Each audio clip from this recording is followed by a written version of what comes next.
Hello, I'm Mr. Crowder. I'll be your science teacher this year. Here are some tips that will help you in my class. First, working with computers can be frustrating, and you shouldn't let that frustration stop you. Make sure your computer's powered up or plugged in before you start your courses each day. The last thing you want is for your computer to shut down during a live session.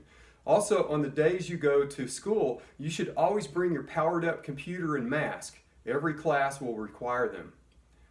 Everything we do in this class will start in Schoology, so make sure you have bvsd.schoology.com bookmarked so you can easily get to your classes each day. If you open Schoology and it's down, don't just quit. Keep trying. I've found that it usually starts working again within a minute. Another bookmark you might want is IC. That's short for Infinite Campus. Get yourself in the habit of checking your grades at least once per week. Our grading system is based on a 4-point scale. 4 points means exceeding the standard, so that means you've gone above grade level to get the 4. Parents need to know that a 4 is not the same as an A. We never had that in the A to F scales in the past. A 3 means you've done exactly what we've asked for the assignment, so that's like the old 4.0.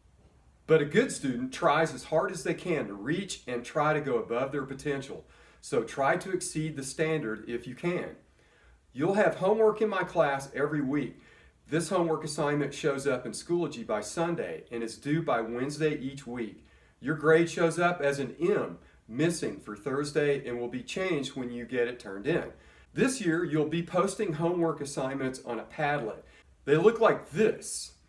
You'll have to log into Padlet the first time you use it. Be sure to use your Boulder Valley email and say yes to all the questions they ask.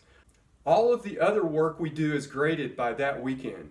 Homework is graded in the Pride category, which doesn't count in your overall grade.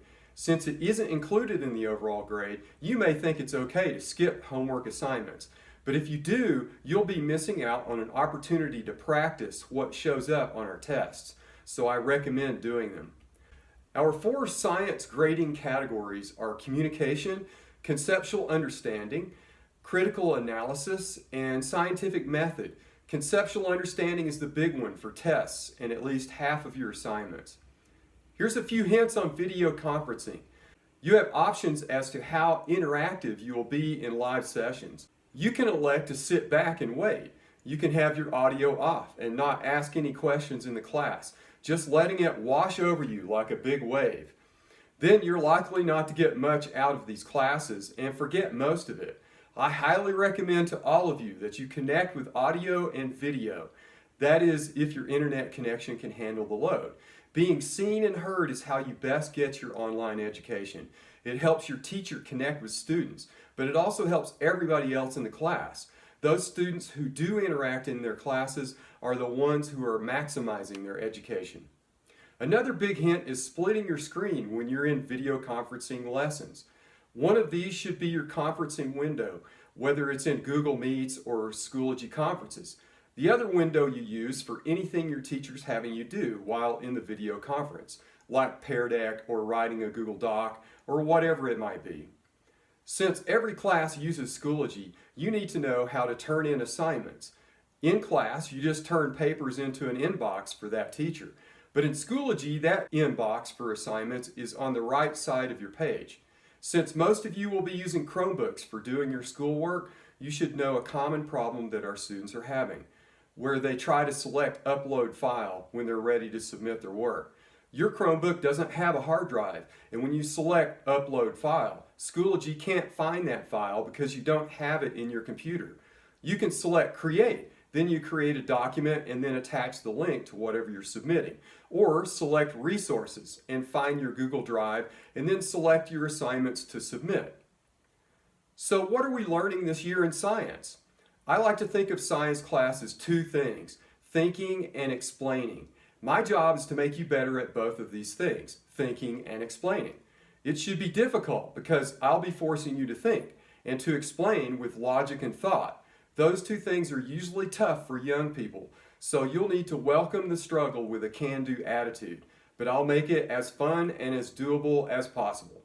The way I like to teach is to start with what you might know best, then move slowly into what is least familiar to you and most complex. So we start with Earth's surface, something we all know really well since we walk around on it. This is called topography. Then we move into plate tectonics. That's where we learn about how Earth's surface moves around. This motion includes earthquakes and volcanoes. Then we move under Earth's surface. Now we're getting into less familiar places where we learn about the natural processes inside the crust and mantle. Next is historical geology, where we'll find out how scientists can determine ages of Earth's layers and fossils, and how we think we know what must have happened in the past. Then we move into atmosphere, where we learn about weather and meteorology. This gets a little more complex because we learn a little chemistry at this point. Finally, we end the semester with outer space. This is furthest from you and potentially the most complex because the information we get about space only comes to us through electromagnetic waves, and it takes some intelligent math to reason what must be going on outside of our planet. You second quarter students will have this class October through December, and the part of our curriculum we will cover are landforms and topography through plate tectonics, earthquakes, volcanoes, and rocks. Then, when you come back for second half of this class after winter break, we'll continue with historical geology, weather, and finally space.